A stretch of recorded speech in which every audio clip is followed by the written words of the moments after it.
रोज़ाना तिलावत कुरान सुनने के लिए इस चैनल को सब्सक्राइब करें और बेल पर जरूर क्लिक करें। बिस्मिल्लाहिर्रहमानिर्रहीम।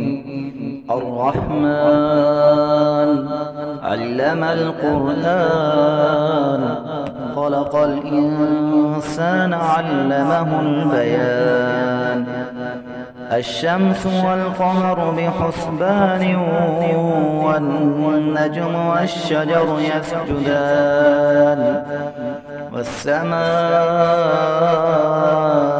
رفعها ووضع الميزان ألا تطغوا في الميزان وأقيموا الوزن بالقسط ولا تخسروا الميزان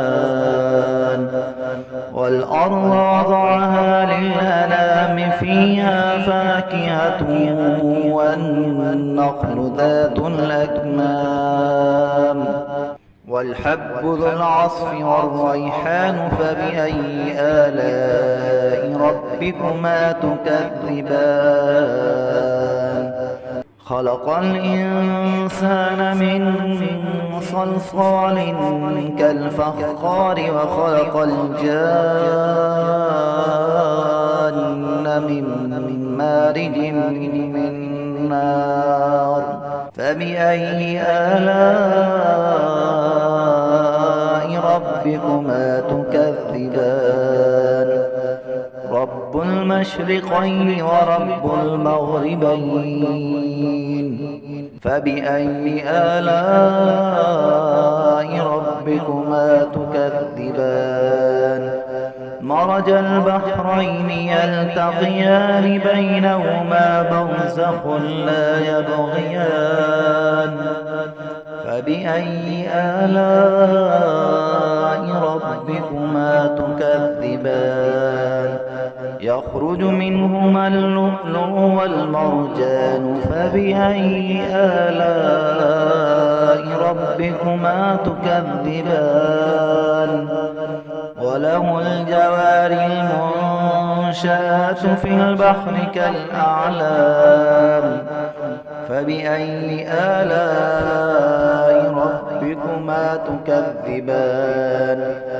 كل من عليها فان ويبقى وجه ربك ذو الجلال والإكرام فبأي آلاء ربكما تكذبان يسأله من في السماوات والأرض كل يوم هو في شأن فبأي آلاء ربكما تكذبان سنفرغ لكم أيها الثقلان فبأي آلاء ربكما تكذبان يا معشر الجن والإنس إن استطعتم أن تنفذوا من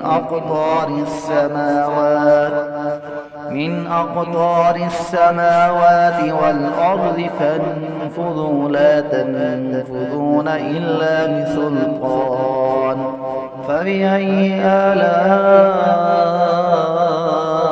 ربكما تكذبان يرسل عليكما شواظ من نار ونحاس فلا تنتصران فبأي آلاء ربكما تكذبان فإذا انشقت السماء فكانت وردة كالدهان فبأي آلاء ربكما تكذبان فيومئذ لا يسأل عن ذنبه إنس ولا جان فبأي آلاء ربكما تكذبان يعرف المجرمون بسيماهم فيؤخذ بالنواصي والأقدام. فبأي آلاء ربكما تكذبان؟ هذه جهنم التي يكذب بها المجرمون، يطوفون بينها وبين حميم آن.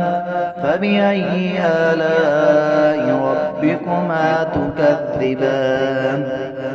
ولمن خاف مقام ربه جنتان. فبأي آلاء ربكما تكذبان؟ ذواتا أفنان. فبأي آلاء ربكما تكذبان؟ فيما عينان تجريان. فبأي آلاء ربكما تكذبان؟ فيما من كل فاكهة زوجان. فبأي آلاء ربكما تكذبان؟ متكئين على فرش بطائنها من استبرق، وجنى الجنتين دان. فبأي